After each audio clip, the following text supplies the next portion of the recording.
Mr. Speaker, on April 1st, thousands of poor Americans started losing their SNAP or food stamp benefits. All told, over the course of this year, as many as 1 million adults will be cut off from SNAP. That's because one of the harshest provisions of the 1996 welfare reform law says that adults working less than 20 hours a week or not enrolled in a job training program can only receive 3 months of SNAP in a 36-month period.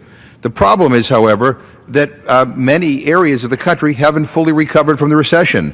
There are no open jobs and worker training slots are all full. The economic recovery has been uneven across the country, and for many individuals, through no fault of their own, getting back to work has been difficult. At the height of the recession, governors across this country, both Democratic and Republican, asked the U.S. Department of Agriculture to allow them to temporarily waive work requirements and provide SNAP benefits to unemployed childless adults for longer periods of time. But now, some governors are refusing to extend those work waivers even in areas of their states with high unemployment. For 1 million of the poorest Americans to lose food assistance in the midst of this is unconscionable. Mr. Speaker, we're talking about the poorest of the poor. These are childless adults whose income averages 29% of the poverty line, or about $3,400 a year. No one can live on that.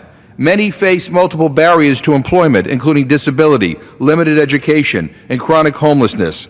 Their employment can be sporadic, often cycling in and out of low-wage jobs with unpredictable hours that do not lift them out of poverty.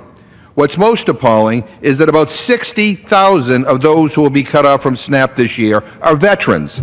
That's right, these are the brave men and women who stood up to protect our country, and now we don't have the decency to help them put food on the table when they come home. We should be ashamed.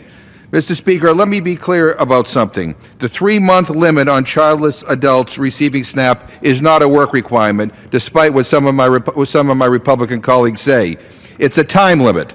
There's no requirement that states offer work or job training to those who are about to lose their benefit. There is nothing here that incentivizes work. Rather, it penalizes those who are struggling the most. Work requirements in other federal assistance programs typically require people to look for work or accept any job or job training slot that's offered, but do not cut people off who are willing to work and who are looking for a job simply because they can't find one. But that's not the case with SNAP.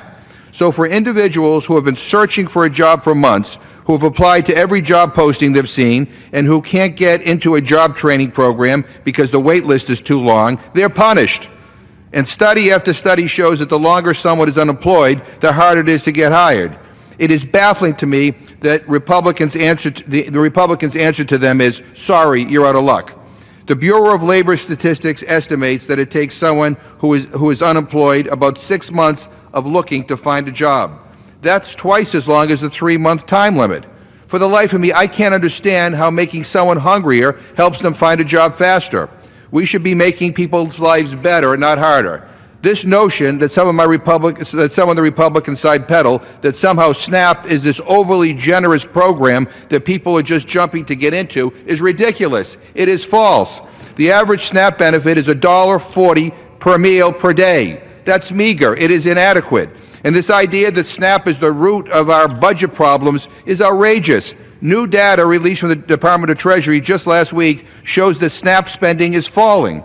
In the first half of the current fiscal year, SNAP spending was at its lowest level since 2010. Not only that, but SNAP caseloads are falling too. That is due to the improving economy.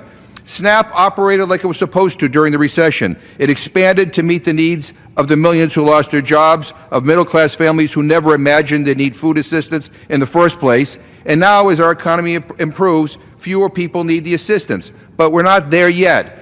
Cutting 1 million of the poorest Americans off from food assistance is wrong. Increasing hunger is wrong. And I would say to the Republican leadership of this House, the narrative that you have put forward about those in poverty does not reflect the reality. Rather than demonize the poor and diminish their struggle, we ought to come together to help, not hurt people. We ought to end hunger now. This war on the poor has to stop. I yield back my time.